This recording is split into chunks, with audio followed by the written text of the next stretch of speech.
Hello, my name is Fiona, and I'm a certified teacher and a praxis coach with Study.com.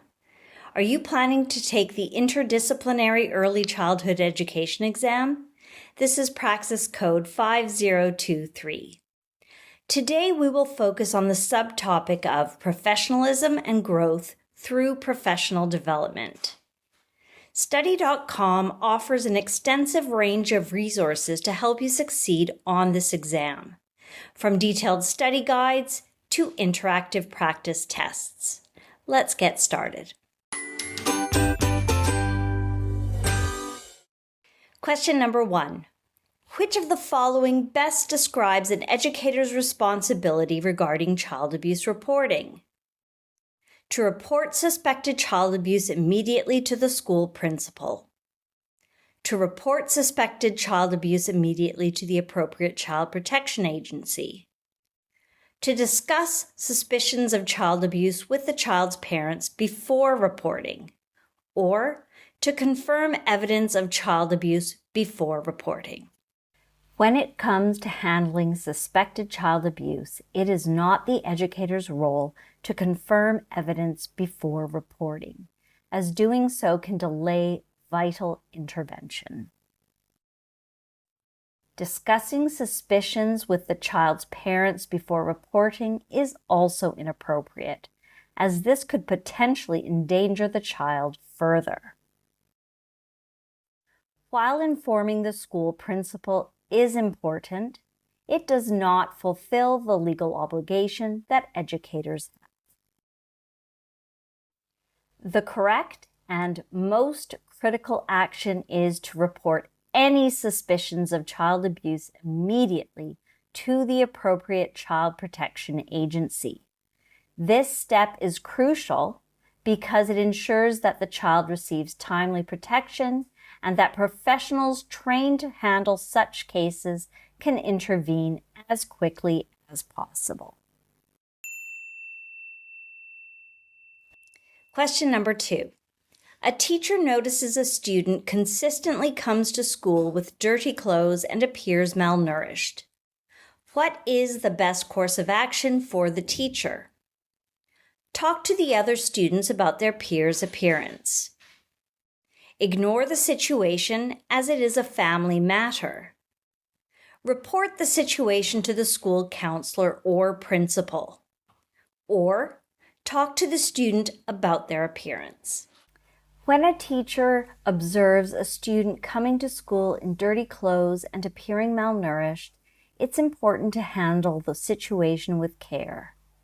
Talking to other students about their peers' appearance is not only inappropriate, but also violates the student's privacy and could lead to bullying. Ignoring the situation because it seems like a family matter is also not advisable, as it overlooks the potential need for intervention. While talking directly to the student might seem like a way to understand the situation, it could make the student feel uncomfortable or embarrassed. The best course of action in this situation is to report it to the school counselor or principal. This step is crucial because it allows trained professionals to assess the situation and determine if further action is needed to ensure the student's well-being. Question number 3. How can an educator effectively advocate for culturally diverse families in a predominantly homogeneous community? Incorporate culturally inclusive material into the curriculum. Suggest the family to move to a more diverse community. Discourage discussions about cultural differences. Or encourage the family to assimilate and blend in. When advocating for culturally diverse families in a predominantly homogeneous community, certain approaches can be harmful.